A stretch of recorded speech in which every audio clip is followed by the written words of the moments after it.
વાત કરીએ પરીક્ષામાં ઉત્તર વહીની અંદર ચલણી નોટ મૂકનાર વિદ્યાર્થીઓને વીર નર્મદ યુનિવર્સિટી કરશે પેનલ્ટી। કોઈ વિદ્યાર્થી ઉત્તર વહીમાં ચલણી નોટ મૂકશે તો તેને ₹2500 પેનલ્ટી તથા 6 મહિના સુધી કોઈ પણ પરીક્ષાનો લાભ મળશે નહીં।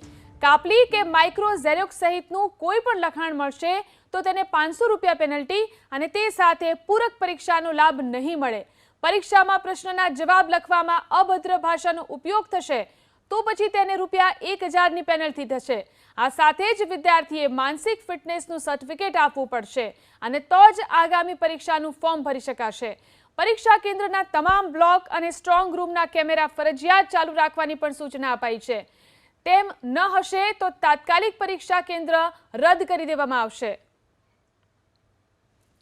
જે પરીક્ષાર્થી આવા પ્રકારની ચલણી નોટો મૂકે છે તે પરીક્ષાર્થીઓને ₹2500 જેટલો આર્થિક મોટો દંડ કરવામાં આવી રહ્યો છે।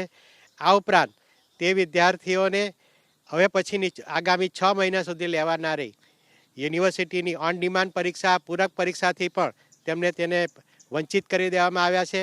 આ ઉપરાંત જેઓ 500 સાદી કાપલી સાથે પકડાય છે તેઓને ₹500 જેટલો દંડ કરવામાં આવનાર છે અને તેઓને પણ આગામી પૂરક પરીક્ષા અને ઓન ડિમાન્ડ પરીક્ષાનો લાભ આપવામાં આવશે નહીં।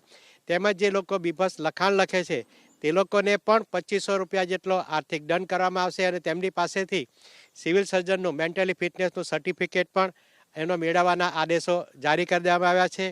આ ઉપરાંત યુનિવર્સિટી તરફથી 32 જેટલી ફ્લાઇંગ સ્ક્વોડ, મહિલા squad, regular squad, gents squad ફાળવવામાં આવી છે અને યુનિવર્સિટીના તમામ પરીક્ષા કેન્દ્રોના વર્ગખંડોના પણ ઓનલાઈન મોનિટરિંગ વ્યવસ્થા ગોઠવવામાં આવી છે, જેથી યુનિવર્સિટી ખાતે પણ આ તમામ પરીક્ષા ખંડોનું ઓનલાઈન મોનિટરિંગ થઈ રહ્યું છે।